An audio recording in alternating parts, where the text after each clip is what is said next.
नमस्कार मित्रों, मेरे YouTube चैनल मेरे विचार कर लो स्वीकार में आपका हार्दिक स्वागत है। मित्रों, जिसने सब्सक्राइब नहीं करा है यानी नए मित्र वो तो सब्सक्राइब कर दें, पुराने मित्र लाइक और शेयर तथा बेल आइकन को दबा दें, जिससे कि नोटिफिकेशन आपको मिलता रहेगा कहानियों का। मित्रों, मैं आशा करता हूँ आप सभी कुशल पूर्वक होंगे घरों में। इसी आशा के साथ मैं कहानी भी शुरू करता हूँ। आज की कहानी का शीर्षक है मैं अपनों से ठगा गया। मित्रों, बहुत ही अच्छी कहानी है जो अधिकतर लोगों के जीवन में घटित हो जाती है। मैं सभी लोगों के जीवन में तो नहीं कहूँगा, हर एक के जीवन में अलग अलग खुशियाँ हैं, अलग अलग गम हैं, लेकिन अधिकतर जगह मेरे को ये देखने को मिल जाता है। इसी से प्रेरणा लेकर मैंने ये कहानी लिखी है। तो मित्रों, ये कहानी है मेरठ के किला परीक्षतगढ़ की। तो किला परीक्षतगढ़ में एक सज्जन रहते थे, चौधरी ईश्वर सिंह। ईश्वर सिंह जी के 3 पुत्र थे, अरविंद, मनोज और अजय। एक बेटी थी संध्या। मित्रों, इस कहानी का शीर्षक भी इसीलिए रखा गया है कि लोग जो है अपने औलाद से ठगे जाते हैं उम्र आने पे, बुढ़ापे में।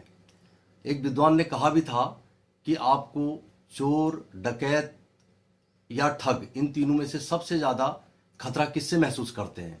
तो किसी ने चोर बताया, किसी ने ठग बताया, लेकिन विद्वान ने बताया कि सबसे खतरनाक होता है ठग, क्योंकि वो हमारे बीच में ही होता है और लास्ट में वो हमें ठग लेता है और हमें पता भी नहीं चलता है, और हम ऐसे मोड़ पर आ जाते हैं जहाँ हम किसी काम के नहीं होते। तो मित्रों, यही कहानी यहाँ भी थी। अब क्या था, तीनों बेटे ज़्यादा पढ़ लिख तो नहीं पाए थे। बेटी संध्या ने पढ़ लिया था, बेटी का नाम था संध्या। तो इन्होंने बेटी की शादी जो है धूमधाम से कर दी। अब तीनों बेटे थे तो इनका काफ़ी ज़मीन थी, किले जहाँ खूब अनाज होता था, और इनके पास जो है बिल्डिंग मटेरियल का भी काम था। तो तीनों बेटे अपनी अपनी जगह पे सेट थे। तो इन्होंने कहा कि ऐसा करते हैं, बेटों की भी शादी कर देते हैं। तो मित्रों, इनकी पत्नी जो लक्ष्मी देवी थी, उन्होंने चौधरी साहब से कहा कि ये काम हो जाना चाहिए, क्योंकि ऐसे ही करके टाइम निकल जाता है। तो इन्होंने धीरे धीरे करके तीनों बेटों की शादी कर दी और तीनों की बहुएं आ गई। मित्रों बस, लेकिन इन्होंने कारोबार में कोई बंटवारा नहीं करा, काम सब साझा था। तीनों को अलग अलग मकान दे दिए रहने के लिए, जिससे कि इनमें आपसी द्वेष उत्पन्न ना हो। लेकिन मित्रों, धीरे धीरे क्या हुआ, इन तीनों के अंदर जो है कटुता आने लग गई। कटुता मतलब प्रॉपर्टी की वजह से। इन्होंने सोचा क्यों ना प्रॉपर्टी के बंटवारे हो जाएं, जिससे कि हम अपनी ऐशो आराम की जिंदगी जिएंगे। मित्रों, एक बार ये आए चौधरी साहब के पास, लक्ष्मी देवी बैठी हुई थी। इन्होंने कहा, पिताजी ऐसा है, जमीन का बंटवारा हो जाना चाहिए, क्योंकि आपकी भी उम्र हो रही है, ये काम भी हो जाए तो एक दिन तो करना ही है। तो चौधरी साहब ने कहा, अभी जल्दीबाजी किस बात की है, अभी तो मैं ठीक ठाक हूं, जब जरूरत होगी उस समय कर देंगे। तो तीनों के तीनों जो है मतलब बिदक गए थे और अपने घर चले गए। तो उन्होंने लक्ष्मी देवी से पूछा, क्या इनका बंटवारा कर देना चाहिए, प्रॉपर्टी और जमीन का?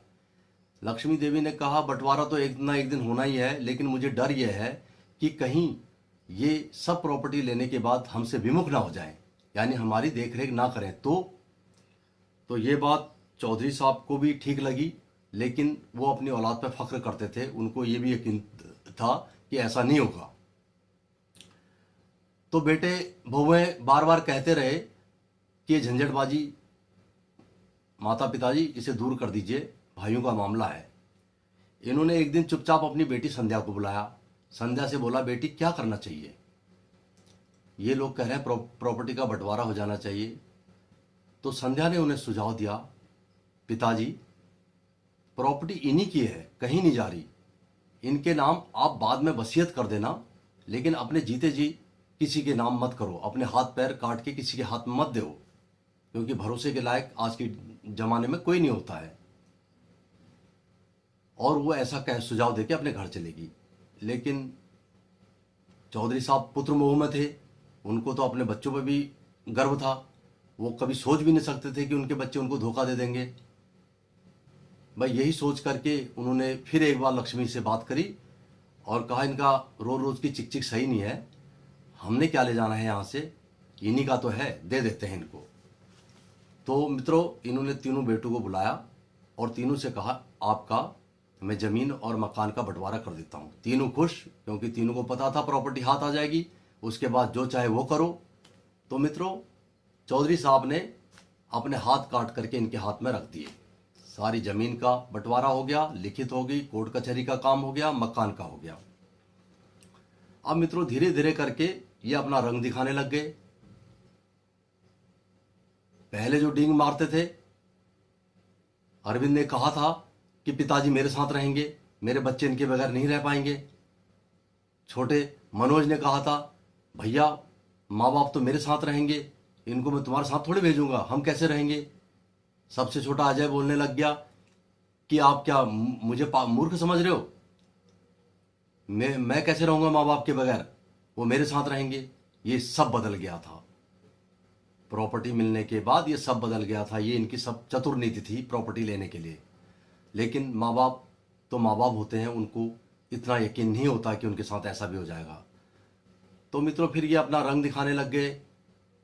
अब चौधरी साहब लक्ष्मी जी कोई सुझाव दें तो सुझाव ही ना माने, इनके लिए तो वो ओल्ड फैशन के सुझाव थे।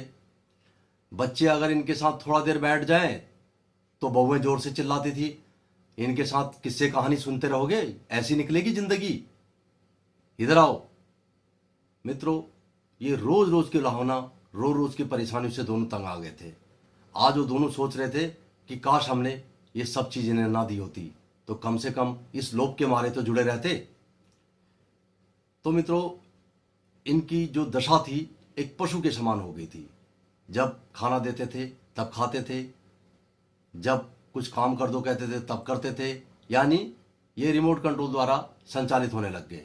एक दिन उन्होंने कहा कि अपनी बेटी संध्या को बुलाते हैं, उसके सुझाव सुनते हैं इस बारे में कि आगे क्या करें। संध्या को बुलाया क्योंकि बेटा अरविंद कहीं गया हुआ था। और मित्रों एक चीज सुनिए, इन्होंने 4-4 महीने की बारी भी लगा दी थी। 4 महीने एक बेटे के यहाँ, 4 महीने एक बेटे के यहाँ, 4 महीने तीसरे बेटे के यहाँ, यानी 12 महीने का फिक्स कर दिया था। तो इन्होंने जब संध्या को बुलाया तो संध्या आई। संध्या को इन्होंने सारी बात बताई। आज तक संध्या और उसके पति यानी इनके दामाद को कुछ पता ही नहीं था कि इनके साथ क्या हो रहा है। इन्होंने हमेशा हर चीज छुपा के रखी। मित्रों जब इन्होंने सारी बात बताई तो संध्या ने इनसे कहा कि पिताजी मैंने आपसे पहले कहा था कि वसीयत कर देना, लेकिन ऐसे हाथ काट के मत देना। आज आई ना समझ में, इस हालत में यहाँ कैसे रहोगे, आप सामान पैक करिए, आप हमारे साथ चलेंगे। दामाद भी एकदम बोले पिताजी हमारे पास घर है, रहने के लिए खाना है, रोटी है, आपको कोई चिंता नहीं होगी वहाँ पे, आप चलिए, जैसा हम खाएंगे वैसा आप रहेंगे। मित्रों डूबते को तिनके का सहारा, उनको तो ऐसे बोल सुने हुए बरसों हो गए थे। वो तुरंत उन्होंने अपना सामान पैक करा और चलने की तैयारी करने लग गए। जैसे ही बेटा अरविंद आया उन्होंने उनको सारी बात बताई कि हम संध्या क्या जा रहे हैं। अरविंद ने और दोनों भाइयों को बुलाया, सभी लोग आए वहाँ पे और सबको माँ बाप ने आशीर्वाद दिया और कहा कि हम संध्या के यहाँ जा रहे हैं। लेकिन तीनों पुत्रों में से किसी की भी ये हिम्मत नहीं हुई कि पिताजी हमसे गलती होगी, माताजी हमसे गलती होगी, आप यहीं रुक जाइए। मित्रों ये है ठग की पहचान। चोर होता, डाकू होता तो उसके लिए हम कुछ प्रोटेक्शन करते, लेकिन ठग के साथ क्या करें, अपने ही लोग ठग देते हैं। तो ये लोग सोचते हुए चले गए। मित्रों जब ये जा रहे थे तो इनके दिमाग में एक ही बात थी कि बेटी संध्या को हम बंटवारे में भी कुछ नहीं दे पाए थे, लेकिन आज इस वक्त इस मोड़ पे बेटी ही काम आई। मित्रों ये बेटी के वहाँ जाके सुखी सुखी रहने लग गए। जो भी जीवन था बुढ़ापे का वो आराम से कटने लगा। मित्रों कहानी तो यहाँ पर ख़त्म होती है, लेकिन शिक्षा बहुत बड़ी दे जाती है कि कभी भी अपने हाथ पैर काट के किसी के हवाले नहीं करने चाहिए, हो सकता है उनकी ज़रूरत तुम्हें फिर पड़े। तीसरा, बेटियों के साथ भी बराबर का भाव रखना चाहिए जैसे आप बेटों के साथ रखते हैं, क्योंकि बेटियां आपका ही ब्लड है, हो सकता है वो कल आपकी ज़्यादा काम आए। मित्रों अगर कुछ नहीं करा होगा तो किस मुंह से मदद मांगोगे। आओ ये कविता मेरी नहीं है, ये कविता चौधरी ईश्वर सिंह के मुंह से निकली है, इसका सार चहूं और फैलाना। पूरी जिंदगी जिन बच्चों के खातिर रण में लगा रहा, उनके ही कर कमलों द्वारा इस दुनिया में ठगा गया। जिनको मैंने घुटनों के बल रगड़ रगड़ चलते देखा, जिनको मैंने लचक लचक ताता थैया करते देखा, उनके मस्त ख्यालों में रातों रातों को जगा रहा, उनके ही कर कमलों द्वारा इस दुनिया में ठगा गया।